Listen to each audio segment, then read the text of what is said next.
How you doing? I'm doing good, thank you.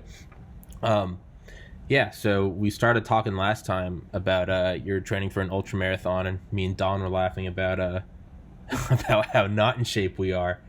And I've always picked your brain. You and I have talked on and off the podcast, and I read Lone Operator, and because I was in good shape in college, and I started asking you about kind of how do I get back into it, and whereas normally you might, I work at a liquor store, and I ID women all the time. Sometimes you flirt, make them feel younger. I Right. legitimately thought you were younger than you were. Like, no, like I knew how old Dale was because he says it in his Right. book, and you said that you and Dale were in the same unit that Annie Jacobson wrote about in Surprise Kill Vanish. And I remember I was thinking, I was like, oh, so I was like, Dale just took this guy under his wing, and I was like, because Dale, I was like, I know how old Dale is, right? Dale's what, mid-50s?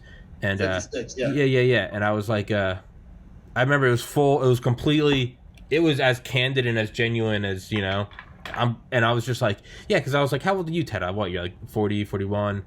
And I was going to lead into that, and you're like, no, man, I'm over 50. And I was like, I don't believe you. But I remember that was something that has still Yeah. stuck with me, because I was like, you are legitimately over 50, and I had no idea. 55.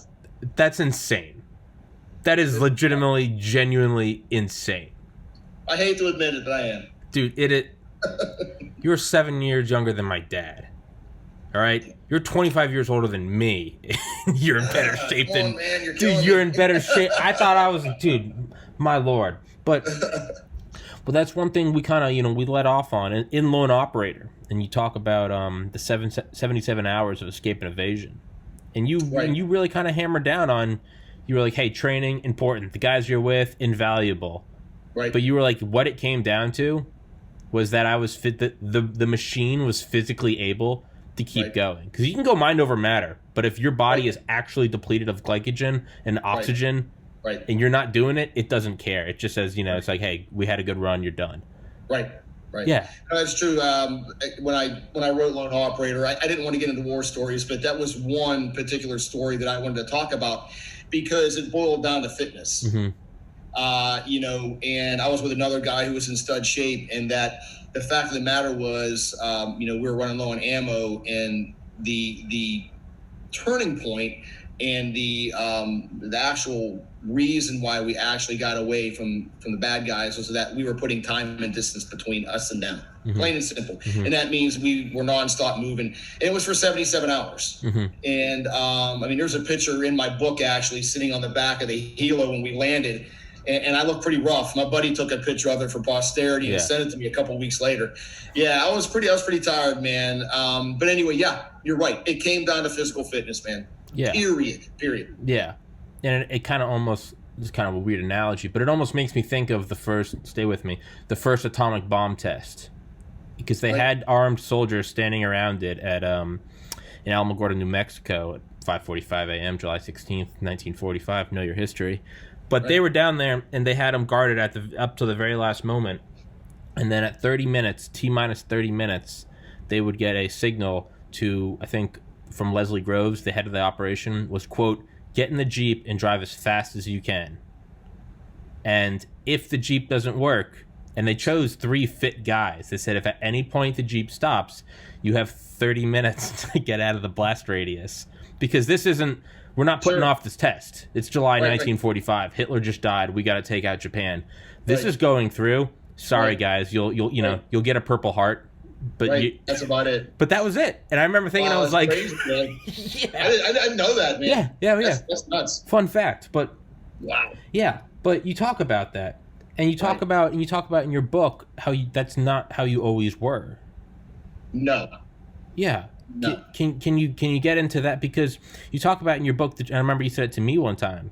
You said the training, and you're like, Tom, all you need is, you need a beach, you need a water, you need some monkey bars. And I was like, for what? And you were like, for torture. And I was like, Yeah, man. A lot of people that they see me now and they think, well, this dude must have been a high school athlete or a college athlete. When in fact, that's about as far from the truth as he can be. I was literally, Tom, when I went into Marine Corps boot camp 10 days after I graduated high school, I weighed 99 pounds when I weighed in. No lie. 99 pounds. I didn't play any sports in high school. I actually had a phobia of water and heights, which is crazy. But yeah, I was not an athlete. And so what people need to understand is, and people that are listening right now, is just because you may be there, maybe you were me right now, do not let that preclude you from becoming athletic, because that's just an excuse. And as you know, excuses sound best to the person that's making them up. Absolutely. So I was not that guy. And no, it's not DNA. Yeah, no. I didn't have good DNA to be an athlete. I mean, so it's been a lot of hard work and a lot of dedication and stuff like that. Yeah. And so even with, we always, at least for me, someone that's not in the military, you always kind of have these tiers in your mind of fitness. And right. I always laugh at just how like stringent you and Dale Comstock are, and how you can't talk about the unit that you were in, and that I guess for manners and for legal sake, I know you guys can't, so I wouldn't say it, but I know I'm allowed to say it. But I always say it in other episodes. For anyone that's read Annie Jacobson's Surprise, Kill, Vanish, or played Black Ops 1 or 2 for my generation, the video game, on the left side, it always comes up. I know you don't play, but for everyone listening, they'll know exactly what I'm talking about. On the left side, it always comes up, here's the mission, we're going in to get Castro, blah, blah, blah, blah, blah. And then it will start redacting it, and it always just leaves a couple things. You will always see on the left side, it has the name of a specific unit. Anyone that plays, look it up. I'll overlay it. That's what they were in. And it is the true Black Ops. It's everything else is under the Department of Defense. This is the only unit that's under Title 50. And for anyone that knows anything will know just how serious that is. But to build on that sort of hierarchical, continual escalation, right? A hand grenade, TNT, C4, right. A bunker buster, a thermonuclear bomb. Would you say that fitness also scales up? Would you say that to be in that area? Because it's not even Delta, not even DevGru. For everyone that doesn't know what DevGru is, SEAL Team 6. Delta, Delta works. So if anyone's seen Black Hawk Down. Neither of them even, I'm not putting them down, obviously, because look at me, but even they don't have to do a polygraph test, right? No, they do not. So TSSCA, top secret, secure compartmentalized information with a polygraph test. So if we're continually getting up to this apex, could you say, or would you say that that's also, there's a fitness level? Yes, absolutely. And that's actually a really good question, Tom, and there's a reason for it. And the reason is, as the mission sets increase from your tier 2 units, your tier 1 units, to the unit that Dale and I was in, you got to understand the stressors, the requirements, the skill sets needed. Everything's kind of being bumped as you go up. So yes, you are going to be required to operate physically, mentally, emotionally at a higher level as you climb that ladder. Yes. And I've climbed it, from being in the Marine Corps and Marine Recon, to being a Green Beret, to being in a highly classified government counter-terrorist unit. And the thing is, when I got in that unit, most of the guys that they hand pick, and it's a unit that basically cherry picks the best guys from Delta Force and SEAL Team 6. Yeah. And then, but anyway, so here I am, I'm in this unit, it's like kind of like being on a basketball team with a bunch of Michael Jordans. Yeah. Dream team. Yeah. And so, here I come in and I'm like, wow, like all these guys have been in these high speed units, and, they're shooting way, way off the scale. And their physical fitness is way off the scale. So, that helped me. That's when I actually, to be quite honest with you, when I saw for the first time in my life extreme fitness. Okay. Not just like, I made it through, the Q course, Selection, I made it through Bloods, I made it through Ranger School. Guys that were like extremely fit. Yeah, Animals. Stupid in shape. That's when the light bulb went off. And being around those guys, I carried a pretty big chip on my shoulder. Yeah. So I had to produce. Yes. Yeah. That makes me think of, I remember like playing basketball in middle school, and as I got like better and better, I remember I'd want to play on like the Catholic school teams that I was in, and my dad would always say, he'd be like, no, like go for the AAU teams. And I'd be like, they're so much better than me. I don't get to play. Right. I don't get to score. And he was like, through osmosis, you'll become better. Right? It's do or die. It's sink or swim. He was absolutely right, because that happened with me with these guys. You just, it's kind of like you cannot not get better being around guys that are that good. Because you can't. You'll have to drop. I mean, I transferred from Valdosta State to the University of Georgia when I was pre-med. And I went from like getting straight A's to I went to UGA, and I remember I could barely pull off C's that first semester. And I was so upset, but I was just like, this is going to make me... And it did, and I rose to the top, right?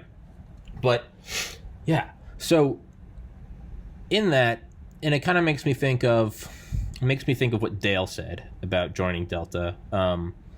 You know, you have to give 110% every day. There's no seniority. The day you stop giving 110%, the day we don't need you, and the day that you're bringing us down. So you'll be taken out to pasture very quickly, metaphorically, of course.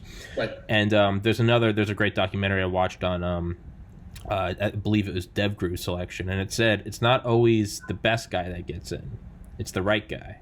That's right. And even to sort of really stretch, I had on yesterday Rob Manning, the chief of NASA's JPL, about the ones that shoot the rovers to Mars. Right. More brains in a pinky than you and I have combined, and several lineages, right? I mean, and that was very apparent.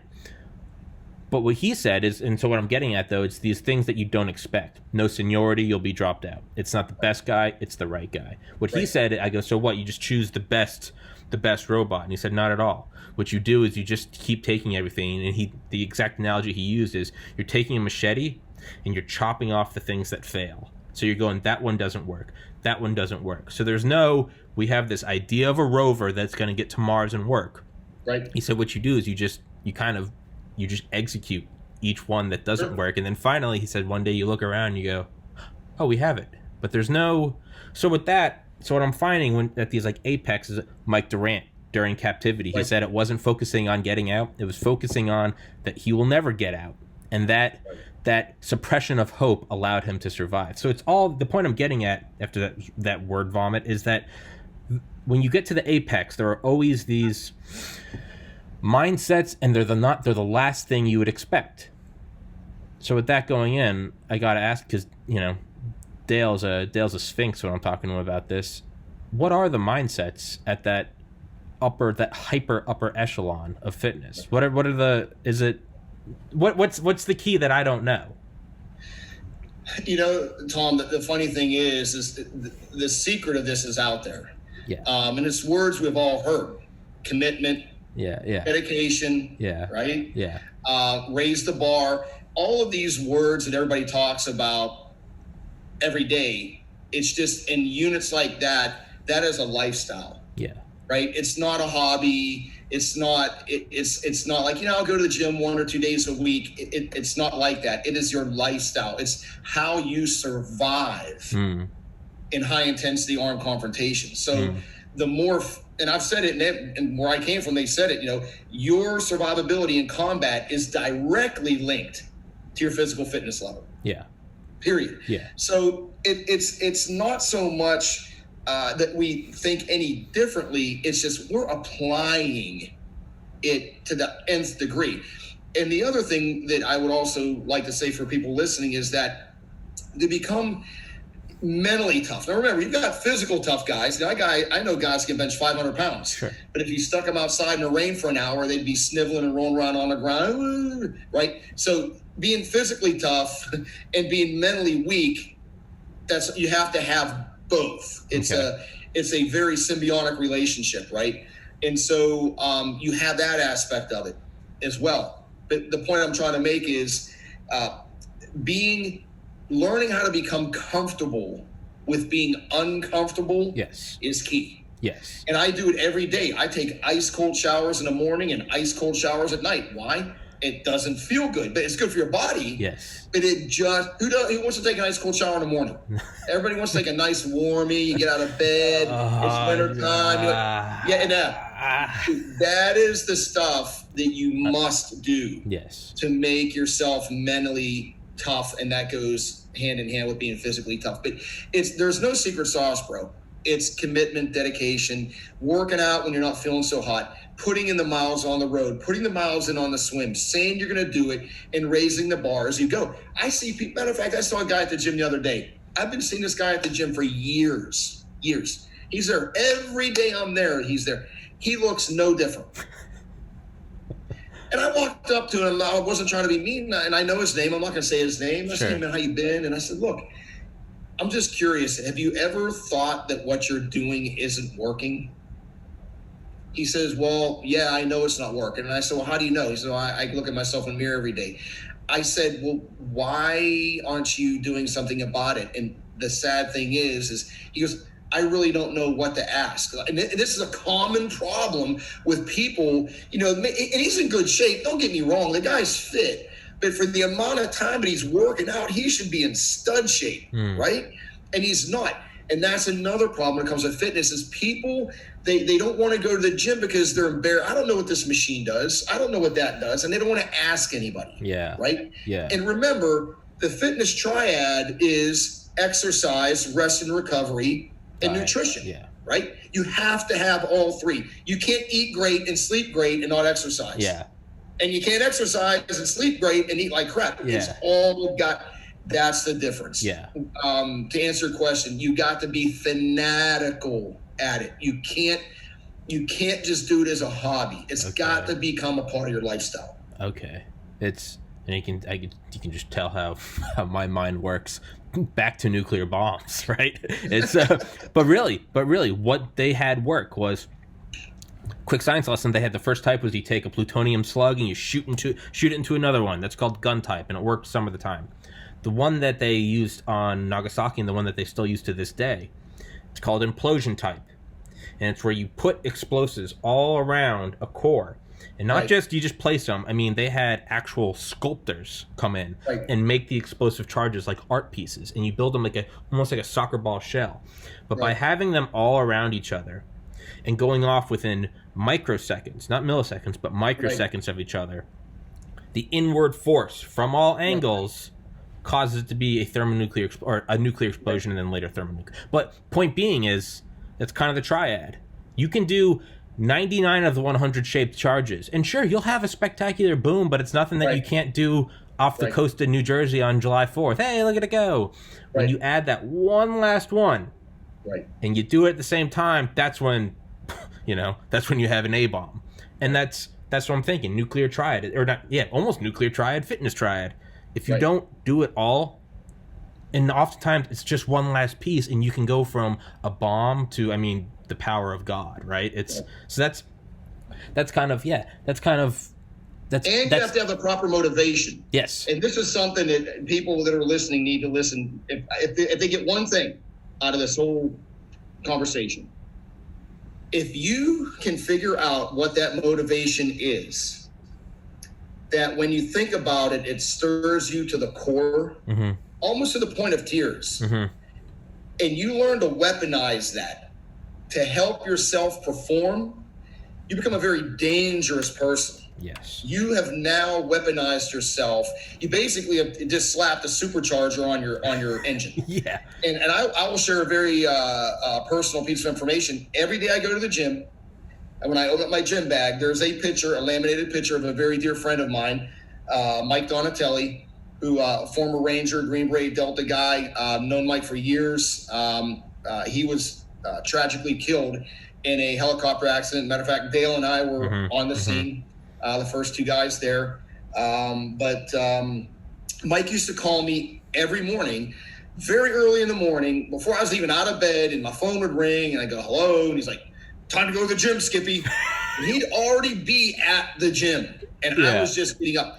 So I use his photo every day when I open up my gym bag. It's right there. That is my motivation. I don't want to disappoint this man. Yes. Because I honor him by training harder every day because he can. Yes. And this is a guy that was a stud. He was a boxer. He was at the gym, twice a day. Incredibly physically fit guy. So I have tapped into a tragedy in my life that I have now turned into a positive thing. Okay. And I challenge people that are listening, if you can do that, whether it's your mom, your dad, your brother, sister, kids, whatever the case may be, whatever stirs you emotionally, like when I hear the national anthem, you start playing the national anthem, I start crying. Yeah. That's it. Yeah. It just stirs me a little. It stirs me emotionally. If you can figure that out, you've got a very, very powerful weapon in your climbing that ladder to physical fitness. That is. I mean, I've said it before on here. As much as I goof around on this podcast, my primary goal for it is to leave this world a better place than I found it, and I want to use this to get big enough. Hopefully, I fully intend on surpassing Rogan. Take me about 15 years, but you can quote that. But I want to bring awareness to mental health. I mean, I lost a sibling to suicide in 2014, and that's. Right. But to bring around to what you said is. It's great when subscriber count's bumping up and I got Dale and Ted-Eye and Don the Pleb and we're all yelling and laughing until we're purple in the face. Those days are great. What aren't great are the days you wake up, you got to go work 8 hours, and then you come home and your guest is showing up 5 minutes late, and then he comes on and it's like pulling teeth. Those are the days where you very quickly just want to go, I don't want to do the podcast, whatever. I'm just gonna. That's when I go. I'm like, hey, what am I doing this for? It's fun, right. Sure, it's fun, but I'm like, what am I doing this? Like, I want to leave an impact. And to Mike Donatelli, I think of my brother John. I go, I don't want that to be in vain. So, right. I get you. That's exactly what I'm talking about. Yes, but on kind of segueing from that, I look at it as like, you can, when I first started this podcast, I got really into it, and I was doing 2-3 episodes a day for a couple weeks, and I got to like 40 episodes in no time. And I remember one day I was just like, I had my head on the laptop and I was snoring as it was editing, and I realized that this wasn't a sustainable pace. 77 hours escape and evasion. Right. That's great when you need it. It's not what you do nonstop. And you said this in your book. You said, early on you thought that rest days and relaxation, that's weak. But then you found you're like, by taking a day off, you can actually go farther. So it's wisdom over weakness. It's strength over stupidity, right? And that's been one of my biggest mistakes. We all make mistakes. Sure. Is I've been training to more of an elite level athlete. I have not worked out. I work out harder, but I take 2 days off a week now, Wednesdays and Sundays, because I was overtraining. I was noticing I would plateau, and I'm like, I'm not getting stronger. I'm not getting faster. My run times are, and it was because my muscles weren't getting time to recover. And so, and that's a big mistake a lot of people make, is they overtrain. I go to the gym 7 days a week. Probably not a good idea. I highly suggest you don't do that. And that's how you get injured as well. And you don't need an injury. And I've been injured many, many times. As a matter of fact, I've got a torn calf muscle. I tore my calf last week running. Don't even know how I did it. But I'm easing on it right now, and I've got it wrapped. But the bottom line is, you don't want to overtrain. Yeah. And that's been a mistake that I've made in my fitness journey. And it is a journey. Fitness is not a destination. Like, okay, I'm gonna get here and I'm done. And then I'm done. And then I'm I'm looking great. There's always another mountain to climb, bro. Yeah. And so at least that's how I look at it. And like I mentioned to you the other day, I just registered, or I'm getting ready to register for a 100-mile ultra marathon. And so I've never done one. The farthest I've ever gone was 36 miles. And so a lot of people are like, hey, man, you're biting off more you can chew, but I've got time to train. It's literally this time next year. Okay. So I've got a year to prep my body for it. And, my goal is just to complete it. Mm-hmm. I'm not there to try to, there's going to be people there that are world-class. That's what they do for a living. That's not what I do for a living. It's just another challenge that I want to, kind of force on myself and see if I can sustain myself. And, for that far. Let's face it, I'm not built for running. I'm not built for swimming. I'm 5'9", 195 pounds. I'm not built as a runner or a swimmer. Most of the people that do those kinds of competitions are very lean. They're not toting around a lot of body weight. Mm-hmm. They're $150, $160, mm-hmm. So, and that's where I get into this whole hybrid athlete type training. I don't want to be, when people see me, they think, well, you got a lot of muscle on you. I do. I've got a lot of muscle. I'm actually going to lose some for this race. But I look at athleticism like this. And nothing against bodybuilders. It takes a lot to get like that, a lot of discipline. You got to eat right. It's crazy what you have to do to look like that. My goal, my personal goal, is not to be a bodybuilder, but a hybrid athlete. I want to be able to run, swim, bike, climb, scuba dive, shoot, everything at a very high level. Okay. That is my personal fitness goal. And that's how I train. Okay. So kind of Renaissance man of jack of all trades. Yeah, pretty much. I want to be able to. Now, again, this isn't sports oriented. I'm not saying I want to go play football or baseball. I really want to go watch pro sports. I just want to be able to go, you know what? I want to go for a 10-mile run. I want to go for a 2-mile swim. I want to go hike, the Appalachian Trail this weekend and hike, 50 miles in 2 days, whatever the case may be, or go climb in Boone. For me, that's how I enjoy my life. I enjoy doing physical activities like that. And so being what I call a hybrid athlete, which is kind of like a new term that's out there, sure. That is how I train. Sure. That is how I specifically train. Sure.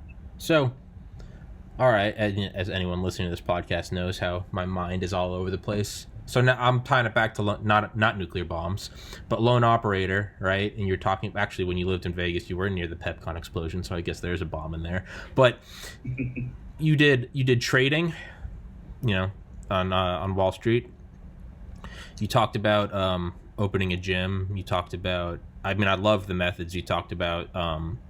Just in general, starting a business, I liked those a lot. It was, choose your cost, throw 20% on that, check everyone's background. Just, hey, if they have a problem with it, they're probably hiding something. If they don't have a problem with it, they won't even care. They'll just probably, they'll look at you a little weird, but hey, whatever, better safe than sorry. How, because you have a company with Dale, right? I know that. Yeah, well, we've talked about that before on this. It's no secret. You did trading. You did open a gym, but why aren't you going? Because you look at someone like Jocko, right? Jocko Willink. Mm-hmm. Jocko's got his own fitness thing, right? Rogan's got On It. I do not know how David Goggins doesn't have something, but that guy is a cyborg for sure. That guy's. And he's a great example for anybody who's listening. Google that man, David Goggins. My God, yes. Dude. Yeah. David Goggins is an extreme athlete. He was like almost 300 pounds. Yeah. Way overweight. Yeah. Went to the Navy. Went in the SEAL program. Became a SEAL. Did his time. Got out, and now he's an ultra endurance athlete. Yeah. Watch some of this guy's videos, and actually, Tom, there's a good reason. Now, look, I will tell you, I've never met David. The guy, he tells you the way it is. Yeah, yeah. And he's going to tell you why he is the way he is, and it's the same thing I just said. Yeah. He says it a little more harshly, but he will tell you the same exact thing. Dedication, perseverance, commitment. You got to want it. You got to become comfortable being uncomfortable. Yeah. It's every cylinder in the engine's got to be firing. Yeah. And watch some of his videos. The guy, he's quite motivating. Yeah, yeah, and he definitely talks about when he first started out. It was nothing but milkshakes. Yeah. The first run I went for, I did an 1/8 of a mile, came home, cried, and had a milkshake. Right? Yeah. It's an amazing story. Yeah. It really is. Yeah, and that's not the path of. So, and when you go from that, one of my friends is a bodybuilder, Ivan Georgiev from Bulgaria. He was Mr. Bulgaria. He looks like Arnold Schwarzenegger. He's 6'4". He's one of those just tall, not like you and me. One of those tall, beautiful guys. Right. But someone like him, because I remember when I first met him working at a bar in Ocean City, which is where I live, Secrets, that huge bar. Crazy place. But I remember he was just doing nothing but working out, and I would always ask him, I'd be like, what is like in college, I didn't just study because I liked studying. I studied because I wanted to be a doctor and to get into medical school. With Ivan, I was like, what do you put your life into this? What are you doing? And now I eat my words, because now Ivan, he's sponsored, I think he's sponsored by, I don't know, what's one of the whey protein companies. Jay Cutler, the big Mr. Olympia, right. He's sponsored by them. You're not, or I was going to say obviously, you're not in the military anymore, correct? No wink wink, nudge nudge. No, I'm not. I have no affiliation with any military or government organization. No. So why still do it at such a high level? I know that's where you find your peace, and that's how you survive. You talked about in Lone Operator, you said that you just have to, that's where it's not, like you said, it's not a destination, right? You have to do that to survive. I feel like this would be right up your. Why don't you have a fitness podcast? Why don't you have? Because you opened a gym, but what you don't? What else? Time. One of the things is time. I've got a lot going on right now. As a matter of fact, I am in the process of starting a supplement company, and you sly dog. Yeah, and actually, our first line of products are going to be specifically engineered for the 45 and older individual, men and women. And so I'm actually I'm probably 80% down the road to getting this done, and website and everything's being developed. I've already got the partnership with the company to make the supplements, and it's been tough because as I've gotten older, the same supplements I took 30 years ago aren't the ones I'm taking now. No, yeah. I mean, it's... At 55, I need different nutrients. Yeah, there's different multivitamin bottles, right? 55 and up, yeah. Exactly. So these are going to be specifically engineered for people my age, 45 and older. And so I'm going through a lot of formulation stuff right now. It's a steep learning curve because I'm not a biochemist, right? And I'm just working with their doctors and their formulation people to say, look, I know this is what works because I've used supplements for the last 30 years. Sure. Some have been great. Some haven't done anything. Some have been great, but given me serious side effects like the shake's really bad, bloating, gas, diarrhea. You don't need that mixed in with your workout, right? Yeah. You don't need to be at the gym. Shoulder presses and almost, I got to run to the bathroom now. That doesn't work. So I'm going through everything with them and basically saying, I needed to do this, but I don't want these side effects. Okay. Or if I have these side effects, I want to be that much. Yeah. Okay. All right. Yeah. Because that's what I was getting to is like when you see someone like Jocko or Rogan kind of advertise something like that, I'm like, I get it, right? You look at, it's like the quote, you never trust a skinny chef. Right? This is the best. No, I want the fat chef who can barely breathe because that fettuccine Alfredo is out of this world. But even on Rogan, I remember listening to Kevin Hart and he was plugging his vitamin thing. But I remember thinking, I was like, I don't look at Kevin Hart. Kevin Hart's funny, he's hilarious. But I don't look at him and I'm like, yes, Adonis's belt, like the pinnacle of Apex, right? Okay, because I think I've berated you before about that. Like, why don't you? But I guess I'll eat my words. That's what you're doing now. Yeah, it's actually somebody approached me several months ago to do it. Actually, it was a friend of mine that first put the idea in my head. And I'm like, man, I'm kind of busy, I don't know this. And then I started really thinking about it. And then I'm like, you know what? I actually have a hard time finding the right supplements. I mean, I do take certain things, my pre-workout and post-workout, but like there are other things as a man of my age needs, not only for performance aspects, but like recovery, booster testosterone level, all kind of things, like joints ache. I mean, I've been rode hard and put up wet. Yeah. And so a lot of people out there are in the same boat. So our formulations are going to be specifically geared for that. That's going to be our first phase of products. It's just specifically for 45 and older. Then we're going to go into another phase. We're going to do some youth athlete type stuff. And some other things we're actually developing right now that are kind of be shelved until we get going. But yeah, it's exciting, man. You needed to, and I know I said I wouldn't keep you over 30 minutes, and I've already gone 3 minutes over. Is how Rogan always plugs it, Alpha Brain. He always it's I've never taken it. I've just always, when I want to get jacked up. Either. Yeah. And I'm sure it works. There's science behind lion's mane mushrooms and was it huperzine. I used to take my own concoctions in college to study, and I hope there aren't any lasting side effects. I was thinking, man, you need to make a podcast combo. You need to make something like Alpha Brain. You need to make a TPC packet. I'll take it before I podcast. Yeah. There's all kind of things. Look, man, it's 2020, and so there's so many things out there that there's thousands of products. Sure. And, you talk to the average consumer that, maybe a guy my age is like, I golf and I hike and I do this, but they really don't know what they need. Yeah. How Dale and I say it all the time, you don't know what you don't know. Yeah. We're going to teach and educate people like, look, at your age, you need to be taking the foam, right? Mm-hmm. You need to be taking magnesium and the B12s. There's a bunch of things that need to be added to your dietary income, which, again, you can't just take supplements and think it's going to be the cure-all. You got to eat right. Yeah. Hence the word supplement. It supplements what you're eating. Touche. Right? Touche. Yeah, it's giving you that edge, right? And I say it all the time, and you know it as well as I do, Tom. In today's world, everything's so competitive. Everything's measured in inches and seconds, whether it's in the battlefield or the boardroom.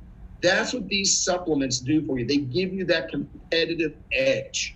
Even if it's 1%, like where I came from, I'll tell you what, 1% all day long, because that might be just enough to get me to the next day. Yeah. You know, and a small example, you know, when I was in the unit, Dale and I were in government unit, they sent me off to train with Jerry Barnhart. Jerry Barnhart, for those of you that don't know, is 10-time IPSC world champion, one of the best pistol shooters of all time. They sent me to train with him for 2 weeks to shave off 0.2 of a second off my draw time. You see what I'm saying? Good Lord. But no, for real. Yeah, no, I am. I'm laughing at the... I mean, for real. And he did. It's the insanity of it. That is what I'm talking about. Yeah. That little competitive edge, just to get you to the finish line, just to get you through the next day. That's what supplements can do for you. If you take the right ones. Well, and if you put in the work, right? It doesn't matter if you're just, you know, think Michael, you can't just take them and think it's going to, you know, look at me. Yeah. You got to go to the gym too. Yeah. But if you take the right supplements, it will work. Yes. I'm living proof of it. I know you are. And I living proof. Like I said, I you know, I love having you on and I hate having you on because people will comment. They'll be like, who's the Jack guy? And I'll be like, what about the host? He's handsome, and they'll be like, no, that he's kind of chubby. Who's like the yoked guy? And I'll be like, get off my podcast, unsubscribe now. Yeah, Dale will come on. They'll be like, no, not the old guy, not the. And I'm like, they throw me and Dale out, baby. So there's always. I mean, I love having you on because even this, man, it's like we talked yesterday, and as much as we were joking about like ultra marathon, I emailed you after, and I was like, dog, like, because I was in, and I hate being that guy, but like I was in awesome shape for like 10 years, and I'm still getting back there. So just on a personal, I mean. I can cut this out if you want, but I appreciate you coming on because I did ask you to come on and just kind of let me pick your brain. I know you're a busy guy, but I appreciate you coming on and, you know, just not giving me the, you know, as much as I love Goggins, sometimes you do need some sugar to make the medicine go down and just saying, you know, do it, mother, right? That doesn't work, but I appreciate you coming on and walking me through it. It's you sly dog inserting your supplement company, but hey, I respect the grind. Yeah, and, we've kind of kept it on the down low. Yeah. You know, Dale knows about it. But when I really started thinking about it, it made a lot of sense. And once I kind of got all the pieces together, which it's a team event, as you know, I got to have the right team around me, and I do.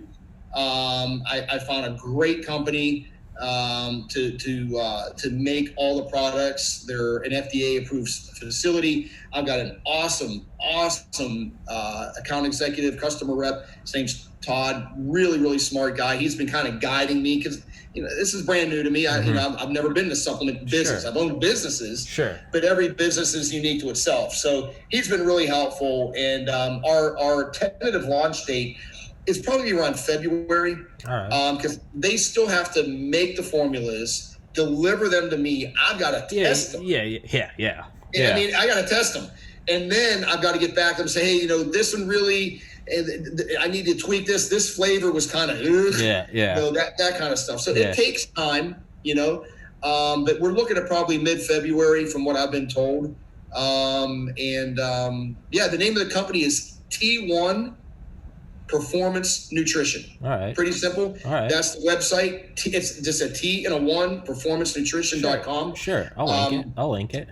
Yeah, man. And we're going to have, we should have a landing page up soon.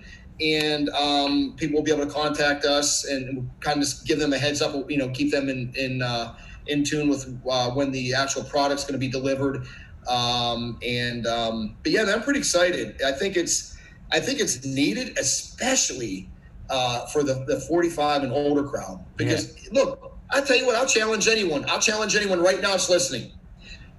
Go to Walmart or any other place that sells vitamins and see how many products you can look on the shelf that says specifically engineered for 45 plus. Okay. All right. Yeah, I think that's fair. Take a look. I think that's fair. Not a lot. All right. Not a lot. It's mostly like bodybuilding type stuff. Yeah. And which I get, But for active adults, and again, this isn't for becoming a bodybuilder. This is for active adult lifestyle. Men and women that, play golf, bike, swim, run. They have an active lifestyle. That's what these supplements are for. They're going to be specifically engineered for a very particular demographic. Okay. Yeah, and hey, I'm going to hold you to it next year. You're going to make a podcast pouch or a podcast pill, and it's going to be I'm going to take it. They're going to be like, that guy's, or I don't know, maybe no one will take it. They'll be like, he relates everything to A-bombs. I don't want anything to do with that. But and remember this too, Tom. Sure. And this is going to be on our website. This isn't just science-based, okay? I'm not just going through some manual going, okay, all right, if you take L-arginine, this is what it's going to do. Yeah. This is science and experience-based. Yeah. Okay? My 30-plus years of training, being in military special operations, going through the hardest, most physically demanding training out there, physically, mentally, emotionally, all of it. I know what works and I know what doesn't work. Yeah. And that's all that it takes. Yeah. You can go in my kitchen. I've got stacks and stacks and stacks of supplements and stuff that I've taken. I've got notes on them. This one did this. This is how long it lasted. This one gave me gas. This one gave me a headache. This one gave me a headache and gas. And for real. Yeah, man. I am. Yeah. Who needs that when you're working out? I don't. Sure. And so it's a lot of homework, right? It's a lot of studying, but I feel what I bring to the table is, I can talk the talk, the walk. I've done it. Yeah. And personally, if I'm going to buy supplements from someone, I would rather be buying them from someone that uses it and knows exactly what I need. People today don't want to do the homework. They're too busy. Businessmen, businesswomen, they just want to be like, look, dude, tell me what I need and why. Yeah. That's it. Yeah. Don't give me all the... Don't care. I don't care. What do I need? That's exactly. Sell the sizzle, not the fat. Yeah. I want to know, what do I need to take? Yeah. And that's what we're going to do. Yeah. That's what we're going to do for people. Yeah. Well, man, I like I said, I legitimately appreciate it. I asked you to not even do a podcast. I was like, yo, can I just pick your brain? But right. Turn into a podcast, so whatever, I'm going to upload it. I hope you're okay with that. I'm going to upload it. It's of course, man. Yeah. And we've done, how many podcasts have we done? You and me. I was actually, hold on. I was actually, where is it? I was looking at it. So I was actually looking at this. No, I was looking at it. So I was looking at like my most viewed podcast. Come on. I was looking at my most viewed podcast. Just Oh, by the way, the one you, me, Dale, and Don the Pleb did is now the most viewed podcast. Wow. That took the cake. It took the cake, yeah. That's awesome, man. Oh, yeah, but I'm looking at my most viewed podcast, so that's the new most viewed. I think that was 208. Okay, what's the most viewed aside from that? Number 115 with who? With Dale Comstock and Joe Teti. The one after that, 50 with Dale Comstock. Below that, 109. My friend Joe with Dale Comstock and Joe Teti. 153, wow. Joe Teti. 191. Dale Comstock, Joe Teti, Sam Culper. 170, Dale Comstock, Joe Teti. 57, Dale Comstock, Joe Teti. Wow. Dude, congratulations. That's awesome, dude. That's impressive. 72, 136. It goes so no, wow. Man, I mean seriously though, like as a friend, thank you for, thank you for all the content, but also thank you for coming on and talking to me today. And I hope you're, like I said, I know I said this was going to be a private conversation, but sometimes they blossom. Sometimes they blossom into podcasts, and so I'm going to upload it. But by all means, man, I appreciate it. Well, I appreciate you, dude. Yeah, for those of you that are listening, give us some time, February, but we will have a landing page up soon, T1performancenutrition.com. Sure. Everything will be on there, and there'll be some really good products coming out here in February. Yeah, well, I link whenever people come on, authors or anyone that's got a page, they're always like, "Do you mind linking it?" I'm like, "Yes, I'll link it. You gave me free content. I'm gonna link your stuff, so of course I'm gonna link it." And I know you can't say anything, but last thing, what's that red patch below the flat? What red patch? I'll have to. You know what? There you go. And transition and transmission. It's over. Yeah. For anyone. Actually, that flag though, Tom. To be honest with you, this is a flag that on my last rotation, I actually have the flag certificate. Yeah. I flew it over Bagram for 9 minutes and 11 seconds. Beautiful. And Beautiful. you get your certificate. Beautiful. And so, but yeah, that was the flag I actually, hold on, let me see if I can. That's the flag I actually had folded up in my kit on all the missions that I did in Afghanistan, Iraq. I had it with me on every single mission, and Beautiful. now it's place of honor on my wall. Beautiful. So, hey man, yeah, it's something special. Yeah, man. Again, my motivation. The flag. Yeah. As simple as it sounds. It's not. Hey man, it's simple and it's complex, and it's, hey, there's a reason why people still try to move here. But that was a beautiful episode about supplements and fitness and mental health. Really, I mean, for me, I tie it all into mental health. And hey, it's a nice break from the insanity of politics, and I like it. Get that taste out of my mouth. I know you got your hands in a lot of political stuff, and yeah. And thank you for doing that, dude. I know you put yourself out there. Yeah. Hey. And that's important. Yeah. And hey, man. I respect that of you for sure. I appreciate it, man. Well, hey, thank you for coming on, and yeah, till next time, you, me, Dale. Yes, sir. We'll burn it down again. Yes, sir. All right, brother. Take care, Thanks, buddy. Tom. Yeah. Stay safe. See you, Peace. brother.